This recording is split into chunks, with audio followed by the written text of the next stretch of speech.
Most people hear Dreadnought and picture a walking shrine, Ultramarines blue, Blood Angels red, striding across the battlefield with autocannons roaring and litanies booming from Vox grills. That image is not wrong. It's incomplete. A Dreadnought is not a reward. It is not a promotion. It is not a second life. It is a containment solution for a Space Marine whose body no longer functions, but whose usefulness has not expired. The Imperium does not save warriors because it values them as people. It preserves them because trained assets are rare and enemies are endless. This is the part nobody advertises. The official rationale is straightforward. Veteran Space Marines are expensive. A chapter like the Ultramarines or Imperial Fists spends centuries shaping a warrior capable of independent command judgment. That experience cannot be replicated quickly. When catastrophic injury destroys organs, limbs, or most of the nervous system, the apothecarian intervenes. The remains are transferred to a sarcophagus, wired into a Dreadnought chassis, and returned to active deployment. The Codex Astartes treats this as efficient resource allocation. Battlefield recovery is handled by apothecaries.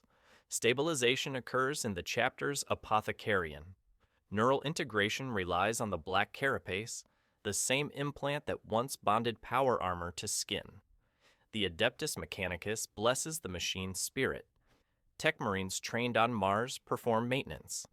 The process is sanctified by the Reclusium, approved by chapter doctrine, and supported by Forge World supply chains.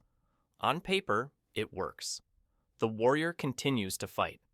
Tactical memory survives. The chapter banner still marches. It looks like continuity. It reads as honor. That version is not a lie. It is a description that stops before the details accumulate. What the official narrative does not emphasize is what happens between deployments. A Dreadnought does not live, it is stored, shrine vaults, restraint clamps, power down cycles. Awakening is not a choice. It is a system event initiated by Tech Marines and overseen by the Reclusium when the tactical situation demands it. The body is no longer a body. What remains is sealed in a sarcophagus filled with nutrient slurry and amniotic gel. Limbs are gone, lungs are bypassed. The heart beats because pumps insist it should. Adamantium clamps lock the coffin into the torso of the chassis. Castriferum, Contemptor, older relic patterns maintained by Mechanicus adepts who memorized the rituals centuries ago. Every movement is mediated through fiber bundles and pain inhibitors that never fully block sensation. Coolant hisses. Reactors hum inches from what's left of a spine. Sight becomes pict feed. Sound arrives as Vox distortion. Touch is pressure warnings and impact alarms. Time collapses. There are deployments. There are storage intervals. Nothing in between registers as experience in the way a human brain processes continuity. You are awake only when you are needed. Translation: your existence is scheduled by someone else's logistics calendar. The first cost is physical surrender. The interred Marine absorbs sensory deprivation, so the chapter gains a deployable weapons platform. The second cost is psychological narrowing. Memory fragments replace narrative memory. Identity shrinks to name, heraldry, and battle records etched onto the sarcophagus casing. Over time, there is no story connecting one activation to the next. Just data, just function. The third cost is logistical dependency. A Dreadnought cannot exist without constant ritual labor. Tech Marines recite maintenance catechisms.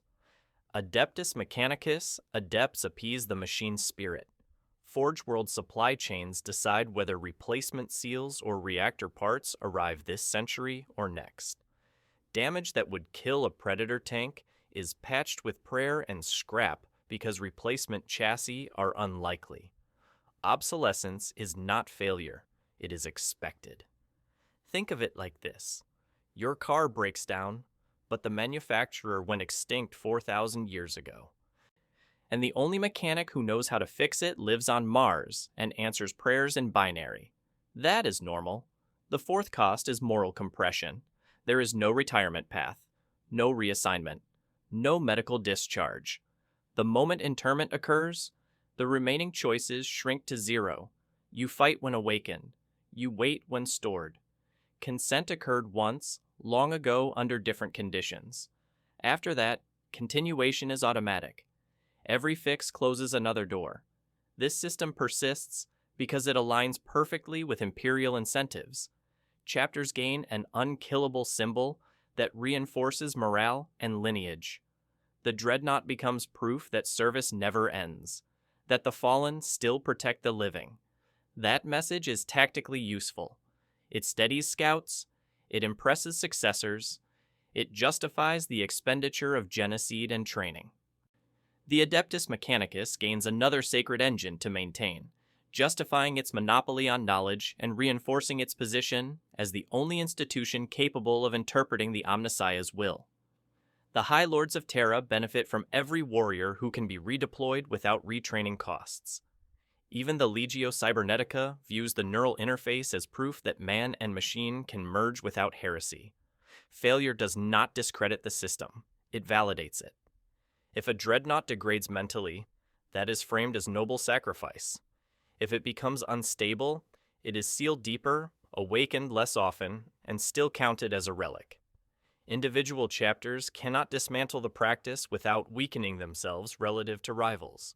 Forge Worlds cannot stop producing chassis without losing contracts. The Reclusium cannot declare the process spiritually invalid without undermining centuries of doctrine. If it still fires, the system still won. There is no reform lever, the structure feeds on attrition, and the Imperium is built entirely out of attrition. Over centuries, the endpoint is not madness in a dramatic sense. It is reduction. The Dreadnought becomes a weapons platform that remembers being a person. Speech reduces to ritual responses. Command phrases replace conversation. Interaction becomes liturgy. Some chapters report venerable dreadnoughts who speak rarely, answering only to specific litanies recorded by the Reclusium. Others record units that must be restrained between activations because their threat recognition systems no longer shut off. None of this is treated as a flaw. It is treated as aging. The chassis still fires. The reactor still burns. That is sufficient. What survival looks like, continued operation of the weapons mounts, reactor heat cycling, regular calibration by tech marines, what is lost permanently, bodily autonomy, temporal continuity, meaningful choice, no heroism, no breakdown, just reduction. Imagine a vault door bearing chapter sigils, reactor hum audible through meters of stone, dust settling on hazard stripes.